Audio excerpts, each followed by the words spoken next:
Hi hello అందరికీ welcome back to my channel Manthena Sravanthi. అందరూ బాగున్నారా? అందరూ బాగుండాలని కోరుకుంటూ ఈరోజు మనం స్వచ్ఛమైన నెయ్యి ఇంట్లోనే ఎలా తయారు చేయాలో చూద్దాం. చిన్న చిన్న చిట్కాలు పాటిస్తే మనం చేసే నెయ్యి మంచి సువాసనతో కమ్మగా ఇంట్లోనే ప్రిపేర్ చేసుకోవచ్చు. ఆ టిప్స్ అన్నీ మీతోటి షేర్ చేసుకోబోతున్నాను. ఆ టిప్స్ మిస్ కాకుండా ఉండాలంటే వీడియోని స్కిప్ చేయకుండా చూస్తే అర్థమవుతుంది. నెయ్యి చేయడం రాని వారు కూడా ఈ మెథడ్లో చేస్తే నెయ్యి ఈజీగా చేయొచ్చు. ముందుగా వెన్న తీయని పాలని మరిగించుకోవాలి. నేను రోజు వాడుకునే పాలతోనే మీగడను తయారు చేస్తాను. నేను ఏ పాలను వాడతానంటే పాల ప్యాకెట్ పాలైతే అస్సలు వాడను. కుండ పెరుగు అమ్ముతారు కదా, వాళ్ళ దగ్గర నేను బర్రె పాలు తీసుకుంటాను. ఆ పాలతోనే మీగడ బాగా వస్తుంది. పాలు వేడి చేసుకొని చల్లారాక 3 గంటలు ఫ్రిడ్జ్లో పెట్టుకోవాలి. ఫ్రిడ్జ్లో పెట్టడం వల్ల మీగడ బాగా వస్తుంది. ఇలా రోజు మీగడను తీసుకోవాలి. నేనైతే ఇది ఒక 6 డేస్ మీగడ. రోజు మీగడను తీసి పెట్టుకుంటాను. తీసిన మీగడను ఫ్రిడ్జ్లో పెట్టుకోవాలి, బయట పెట్టకూడదు. బయట పెడితే వాసన వస్తుంది. బయట పెట్టి చేసుకోవాలనంటే 2-3 రోజులకు ఒకసారి మీగడను వేడి చేస్తూ ఉండాలి. అలా అయితే బాగుంటుంది. ఇలా తీసి పెట్టిన మీగడను కొన్ని వాటర్ వేసి 1 నిమిషం గ్రైండ్ చేసుకోవాలి. గ్రైండ్ చేయడం వల్ల క్రీమీ కన్సిస్టెంట్లోకి వస్తుంది.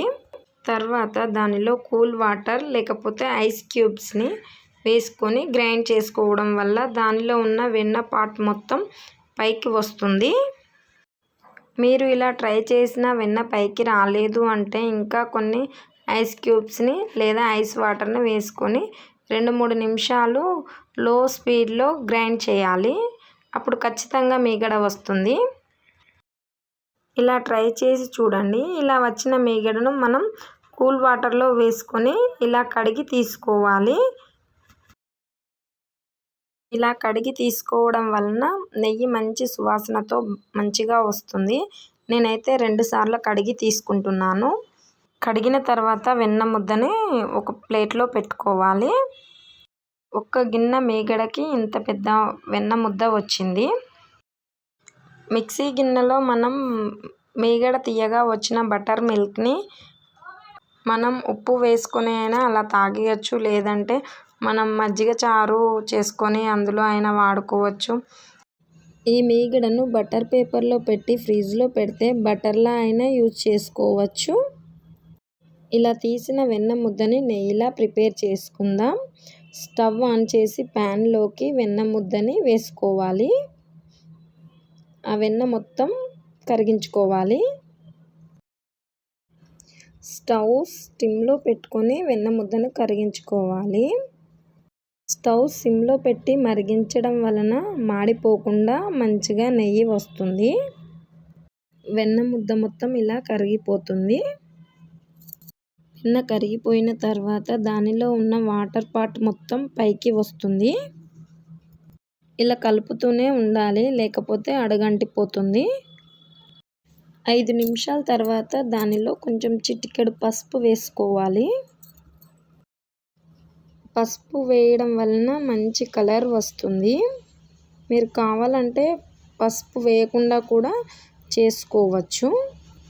ఇలా వెన్నలో ఉన్న వాటర్ మొత్తం ఇనికిపోయేదాకా కలుపుతూ మరిగించుకోవాలి.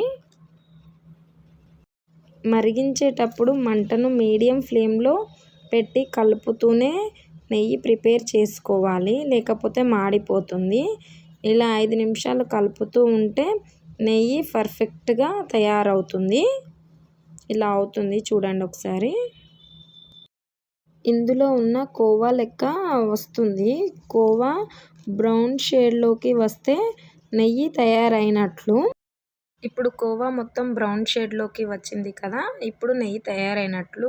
ఎవరైనా నా ఛానల్ని సబ్స్క్రైబ్ చేసుకోకుండా చూస్తున్న వారైతే ప్లీజ్ సబ్స్క్రైబ్ చేసుకోండి. మరిన్ని వీడియోలు చేయడానికి వీలుగా ఉంటుంది. అంతే, స్టవ్ బంద్ చేసి మనం చల్లారనివ్వాలి.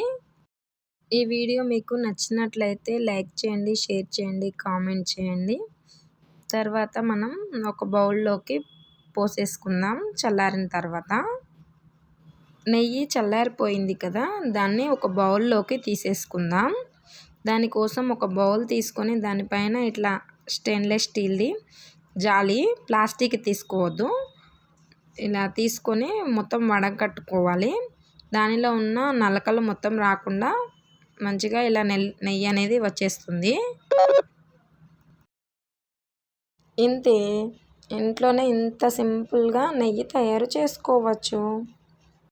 నెయ్యి మొత్తం చల్లారిపోయిన తర్వాత మరుసటి రోజుకి ఇలా తయారవుతుంది.